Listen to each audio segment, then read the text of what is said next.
In this fourth part on the microscopic features of eye, let us look into the microscopic features of lens and the vitreous body. I'm grateful to Dr. Michael Hosch of University of Michigan Medical School for providing the images of histology sections. Lens is a transparent biconvex body with no nerve supply and no blood supply.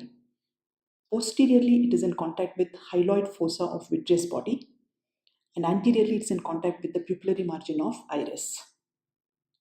Central points on the anterior and posterior convex surfaces of the lens are its anterior and posterior poles, and the line joining them is the axis of lens.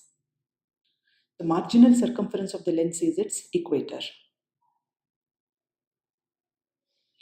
Lens is held in its place by the zonular fibers which anchor it to the ciliary body, and amount of stretch in the zonule helps in altering the thickness of the lens, allowing accommodation. Lens is surrounded by a thin lens capsule. Beneath the anterior surface there is a single layer of lens epithelium, and rest of the lens is made up of lens fibers. The oldest fibers are found at the center or nucleus of the lens, and the youngest fibers are found at the periphery or the cortex of the lens. Lens capsule is the basement membrane made up of collagen fibers, various glycosaminoglycans, and glycoproteins. Capsule is elastic, allows for accommodation, and provides attachment to zonules at the equator. Anterior surface of the lens is covered by lens epithelium deep to this anterior capsule.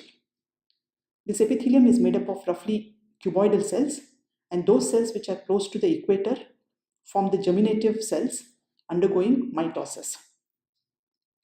The newly formed cells differentiate into lens fibers by elongation and by synthesizing crystalline proteins. These newly formed cells actually displace the earlier ones towards the center of the lens. Lens fibers are elongated cells filled with crystallins.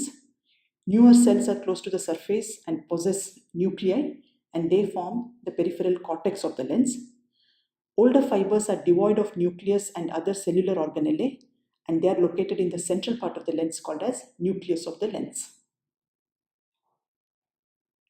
Vitreous body fills posterior 4/5 of the eyeball. Posteriorly it is related to retina, and anteriorly it is related to lens, ciliary body, and zonule. Vitreous body is transparent homogeneous gel containing 99% water along with glycosaminoglycans, mainly the hyaluronan. Collagen fibrils are found at the periphery. Fluid component or the vitreous humor is almost absent in the fetal life, but it increases throughout life to occupy about half the volume by 7th decade. This increase in fluid content with age increases the risk of posterior vitreous detachment, resulting in floaters in the elderly people. Hyalurocytes are found at the cortex, and these cells synthesize the hyaluronan, and they also have phagocytic function. The vitreous cortex is thickest at two places. One is at the pars plana of the ciliary body, where it is firmly attached to the ciliary body and is called as base of the vitreous body, and the other is around the optic disc. This second attachment to the optic disc may result in traction on retina due to shrinking of vitreous with age, resulting in macular holes. Though not seen in this section, a narrow hyaloid canal runs from the optic disc to the posterior pole of the lens, and it has little functional significance in adults. Thank you. Hope you enjoyed this video.